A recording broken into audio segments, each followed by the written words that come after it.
Bismillahirrahmanirrahim. Assalamu alaikum. My name is Hassan and today we are going to fix changes not show on live website in Elementor.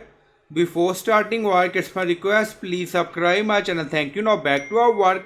So Elementor layout is updated. If you add any change in your page or website but on live website changes not display, so go to dashboard. On left side you see Elementor and then you see editor and then you see tools, so click on it. So we are using new Elementor interface layout and then you see Elementor cache, clear files and data, so click on it. And then you see sync library, so again click on it and then click on save changes. So after that you can refresh your website and your changes will display on live website in Elementor. Now settings saved. So currently we are using Atomic Editor Builder. So I hope you like this video. Please like, comment, share, subscribe. Thank you for watching.